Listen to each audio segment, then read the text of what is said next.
Jest wcześnie rano, bo 5:38, a cel mojej dzisiejszej wyprawy znajduje się, dokładnie tam.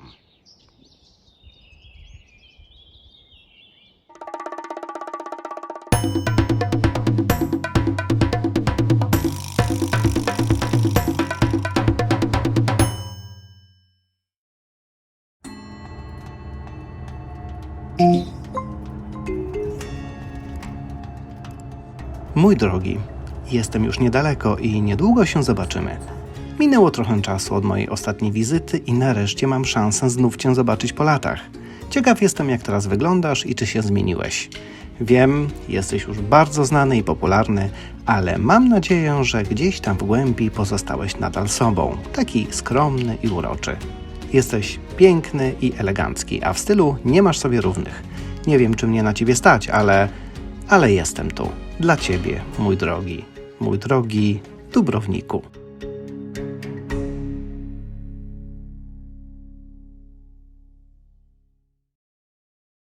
Dzień dobry, witam Was z Dubrownika o wczesnej bardzo porze. Musiałem bardzo wcześnie wstać, żeby miasto obejrzeć w pełnej krasie, bez tłumów turystów. Czy to się uda? Zobaczymy. I na razie wysiadłem z autobusu i schodzę w dół do centrum. Zobaczymy, jak wygląda. Póki co jest przepiękne słońce, światło genialne do zdjęć, więc dosyć gadania, więcej filmowania. Aż miło popatrzeć, jak dzień się budzi w takim miejscu. Chciałoby się powiedzieć leniwy poranek, gdyby nie intensywne przygotowanie na kolejny pracowity dzień. Atmosfera jest jeszcze jednak spokojna i póki co nic nie zapowiada gorączki dnia.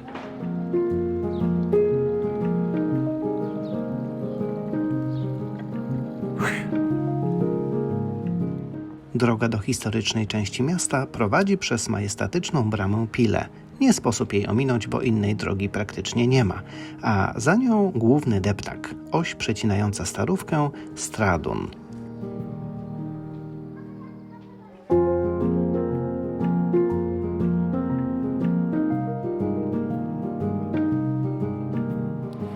No i jestem na głównej arterii Starego Miasta.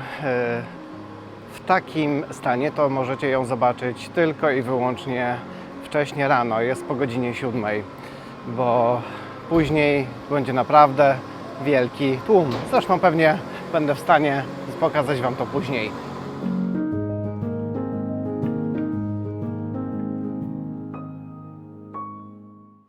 Na początek odwiedzam barokowy klasztor franciszkanów, znany z pięknej fasady oraz ołtarzy z freskami i rzeźbami, a także bogato zdobionymi sklepieniami.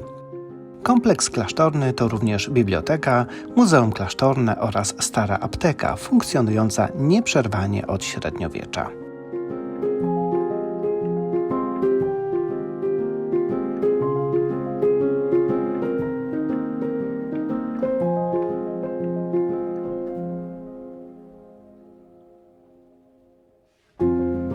Stradun. Zabytkowy i najbardziej wyślizgany chodnik w mieście. Dzięki wczesnej porze udaje mi się podejrzeć lokalne życie, gdy słońce dopiero zaczyna oświetlać historyczne budynki. Ktoś już wypatruje turystów, kto inny dopiero się budzi, a puste ulice i zakamarki zapraszają, zanim zapełnią się tłumem odwiedzających ze wszystkich stron świata.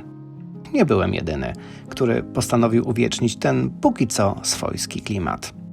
Na przeciwległym krańcu deptaka wieża zegarowa z dzwonami, które od 15 wieków wyznaczają rytm życia miasta.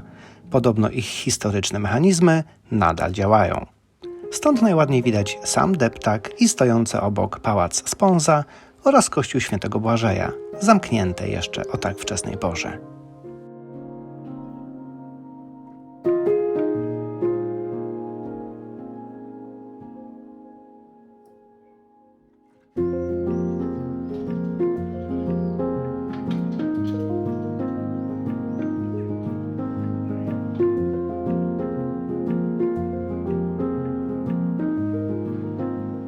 Pod samą wieżą znajduje się druga brama, która zamyka Starówkę od południa i poprowadzi mnie prosto do historycznego portu.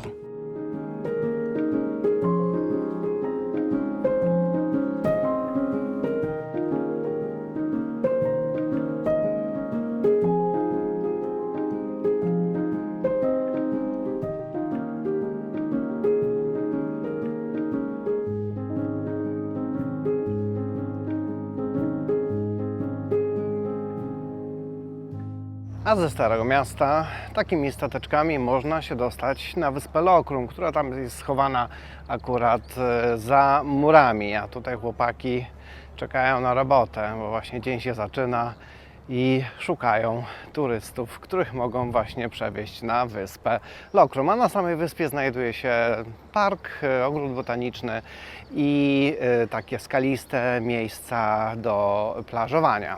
A oto mapa Dubrownika, Starego Miasta. I tutaj macie zaznaczone właściwie wszystkie zabytki do oglądania. Ja nie będę ich wymieniał. Widzimy, jak wygląda Stare Miasto. Po jednej stronie brama, po drugiej stronie druga brama, mury dookoła, wieże, bastiony, fortece i tak dalej. To wszystko macie tutaj na Starym Mieście do obejrzenia. Oczywiście główny pasaż zaznaczony na zielono. Co tu się dzieje? Te ptaki tu po prostu wariują. Ale lubię taką atmosferę poranną, jeszcze troszeczkę senną. A tutaj z tego miejsca, gdzie właściwie jestem, czyli stąd możecie popłynąć na wyspę Lokrum i sobie trochę odpocząć albo zwiedzić ogrody, przespacerować się po parku. I tak dalej. Tak wygląda Stare Miasto. Radzę zapuścić się w te uliczki, właśnie te schodki tutaj w dolnej części na tej mapie i te uliczki w górnej części, bo tam znajdziecie spokój względny w tym tłumie turystów i prawdopodobnie też bardzo ładne widoki. Stary port otoczony miejskimi murami to idealne wręcz miejsce na poranną kawę albo romantyczną kolację w jednej z ekskluzywnych restauracji z ogródkiem. Można też opcjonalnie dla tych z niższym limitem na karcie po prostu pospacerować, podziwiać widoki i przejrzystość wody, bo miejsce jest naprawdę bardzo klimatyczne. Wyspa Lokrum, na którą dopłyniecie dokładnie tutaj ze Starego Miasta. To taki fajny cypelek, gdzie można sobie zaczerpnąć trochę słońca. W ogóle można się kąpać. Muszę Wam się do czegoś przyznać. Na pewno stracę w oczach wielu i w oczach niewielu zyskam. Nie oglądałem Gry o Tron. W związku z tym Dubrownik nie ma dla mnie absolutnie żadnej emocjonalnej wartości, jeśli chodzi o ten serial. I może to nawet lepiej, że nie jestem spaczony tym, jak to miasto wyglądało właśnie w inscenizacji filmowej, tylko jak wygląda naprawdę. I dla mnie jest to miasto po prostu zabytkowe. To plus czy minus? Sorki.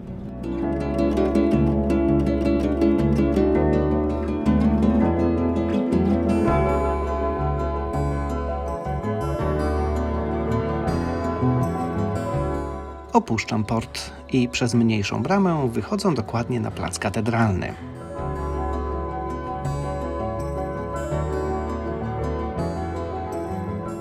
Oto katedra Wniebowzięcia Najświętszej Marii Panny. Pierwotnie powstała w XII wieku, lecz została zniszczona przez trzęsienie ziemi w 1667 roku. Obecna katedra została odbudowana w stylu barokowym w latach 1673-1713. W środku znajduje się tryptyk Cycjana, Wniebowzięcie Najświętszej Marii Panny, jedno z najcenniejszych dzieł w katedrze, a także skarbiec z relikwiarzem głowy świętego Błażeja, patrona Dubrownika. Są tam też obrazy i rzeźby włoskich mistrzów, które podkreślają związki miasta z renesansem i barokiem. Kolejną perełką architektoniczną jest Pałac Rektorów, znajdujący się obok katedry.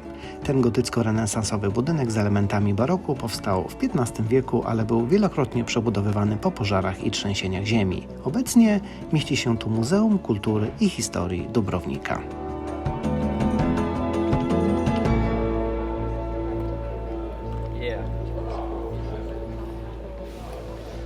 Godzina 8:45. Zaczynają się grupy. Dubrownik to jest takie miasto, gdzie najlepiej wychodzą zdjęcia w pionie, bo te wąskie uliczki tylko tak można filmować.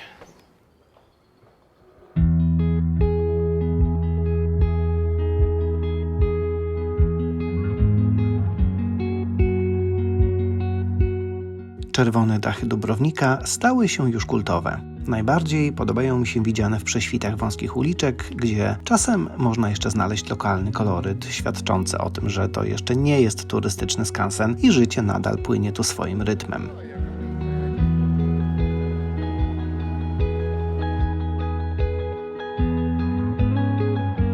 Niemniej jednak każda uliczka, zaułek, przesmyk gwarantuje naprawdę bajeczne widoki, a wąskie korytarze same odsłonią Ci kolejne karty historii i architektury miasta.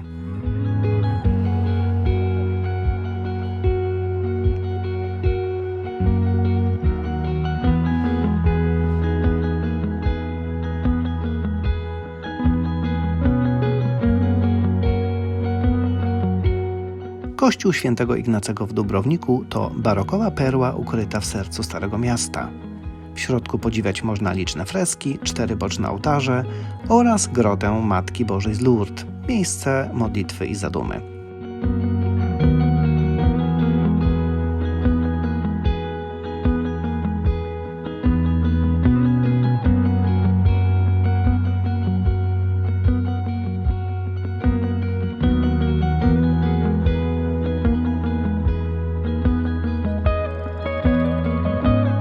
Najbardziej znane jednak są barokowe schody prowadzące do samego kościoła i chyba wiecie dlaczego.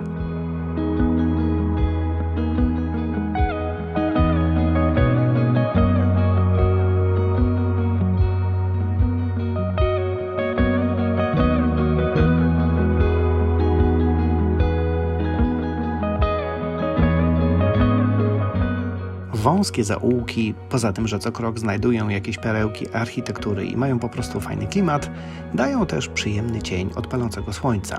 Ale do czasu.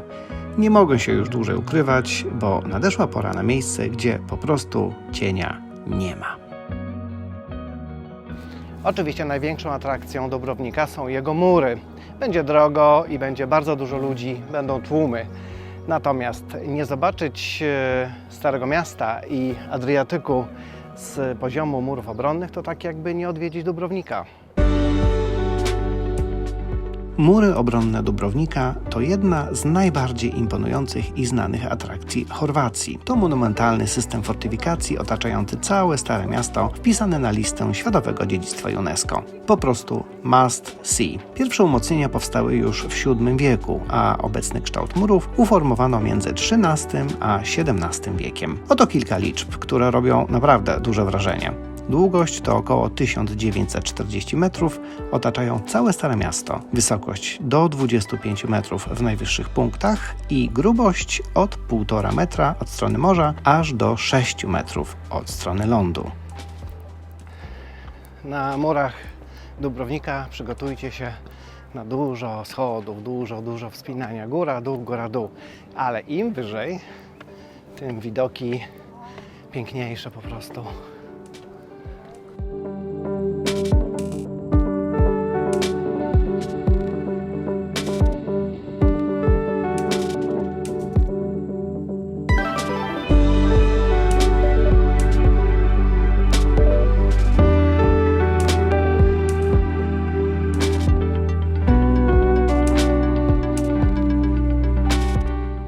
Ja tutaj sobie chodzę po murze, a pod murem zobaczcie, co się dzieje.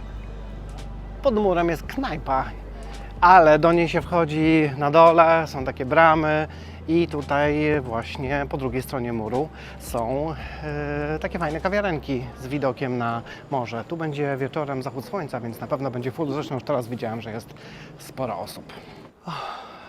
Chwila przerwy między sznurkiem turystów.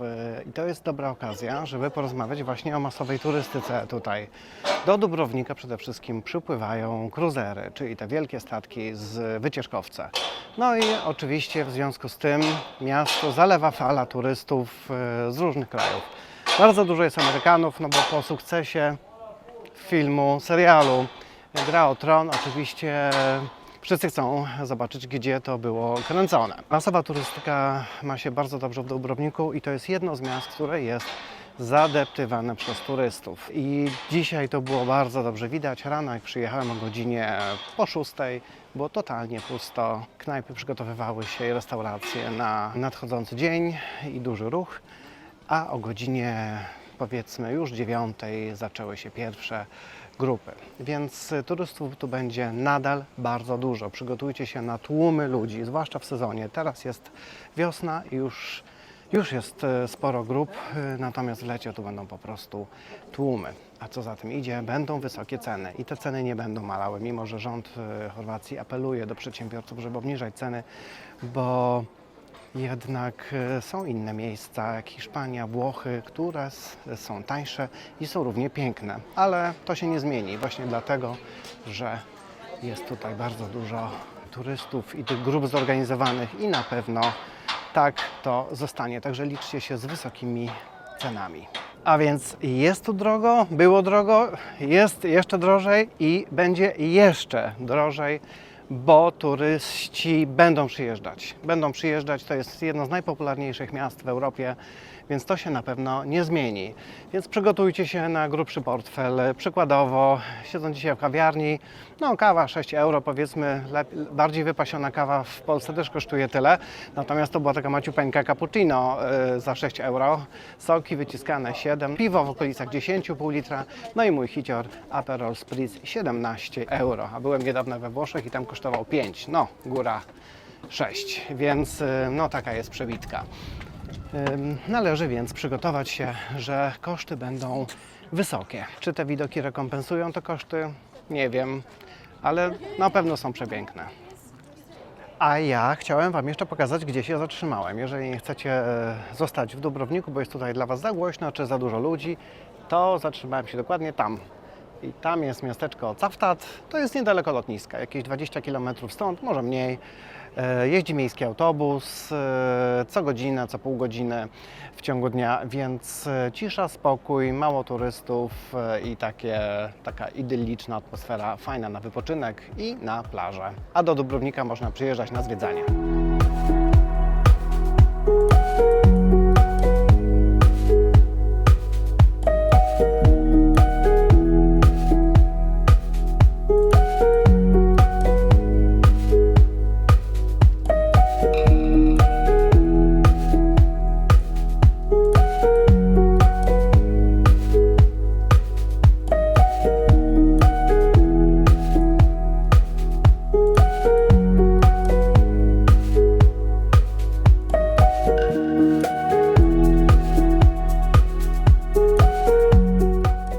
Przyznałem się Wam już bez bicia wcześniej, że nie oglądałem Gry o Tron, ale poproszę Was o wskazówki. Tutaj macie całe Stare Miasto pode mną i powiedzcie mi, czy pamiętacie, w których miejscach mniej więcej był kręcony serial. Czy to są jakieś konkretne, czy były panoramy na całe miasto? No ja jestem uważajmy, że jestem absolutnym laikiem i nic nie wiem o tym serialu, naprawdę nie wiem. Powiedzcie mi, gdzie był kręcony? Czy pamiętacie jakieś miejsca? Dubrownik to oczywiście zabytki, kościoły, Stare Miasto. Tutaj przede wszystkim liczą się widoki i trzeba wejść do góry. Im wyżej, tym lepiej.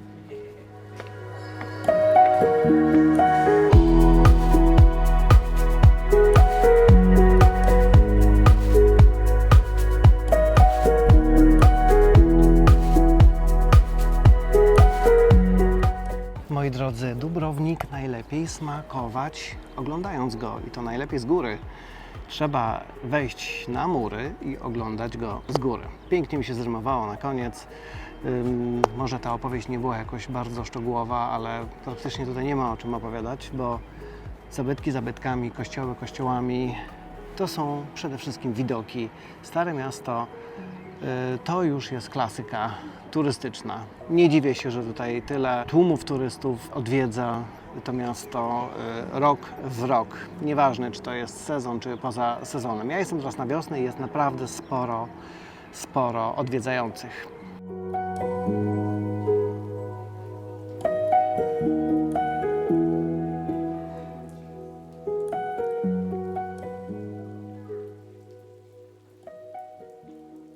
Bilet wstępu na mury okalające Dubrownik kosztuje 40 euro. No dużo. Jedynym pocieszeniem jest fakt, że w cenie macie również wejście na ten fort Lovrienacz. A z fortu, nie dość, że piękne widoki na morze, to właśnie na Dubrownik od tej strony. Chyba najbardziej znane pocztówkowe ujęcie.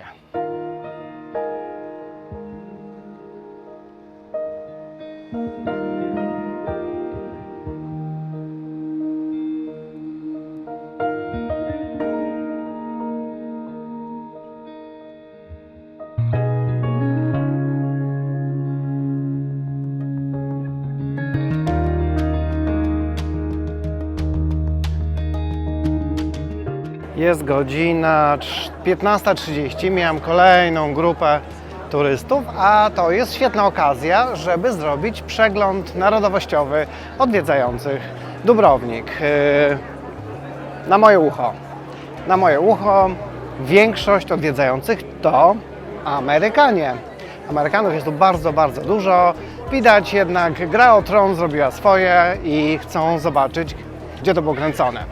Natomiast bardzo często słyszę też francuski i polski. To są 3 języki, które słyszę najczęściej. Trochę Hiszpanów, bardzo mało Włochów, Niemców też, o dziwo, tyle co kot napłakał. Tak wygląda przegląd narodowościowy odwiedzających Dubrownik à la ucho Brunonsona. Oto główna brama wejściowa na Stare Miasto. Byłem tutaj o godzinie 7, to widzieliście, jaki był spokój, a teraz jest godzina 15:45. Zobaczcie, co tu się dzieje. Jakie tutaj są gigantyczne tłumy, autokary, po prostu masa ludzi. Dlatego trudno, trzeba było wstać o 4:40, ale teraz wiem, że było warto. No, powiem Ci, mój drogi, że jesteś lepszy niż siłownia. Przegoniłeś mnie po mieście tak, że licznik pokazuje 65 pięter. W zdrowym ciele, zdrowy duch. Znajdź mi więc jeszcze proszę miejsce na dobry posiłek i nic mi więcej do szczęścia już nie będzie potrzebne. Dziękuję Ci za gościnę, bo warto było, mój drogi. Warto, mój drogi Dubrowniku. Moi drodzy, dobrnęliśmy pod górkę, ale dobrnęliśmy do końca. Tyle z Dubrownika, relacji. Mam nadzieję, że Wam się podobało. Miasto jest po prostu przepiękne, jedno z najpiękniejszych nie tylko w Chorwacji, ale też w Europie. Warto odwiedzić. Ja jeszcze się podelektuję widokami, a z Wami się żegnam. Zapraszam na kolejne filmy. Zapraszam też do subskrypcji, jak Wam się podobało. I widzimy się w kolejnym filmie z kolejnego miejsca. Do zobaczenia. Pa!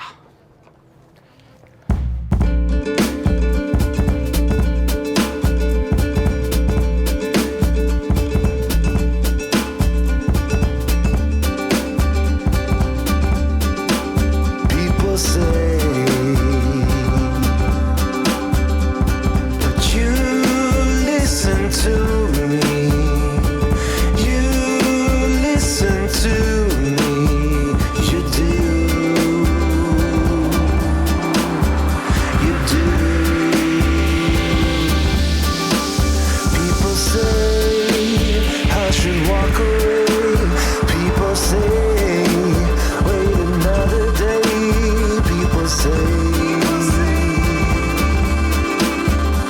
say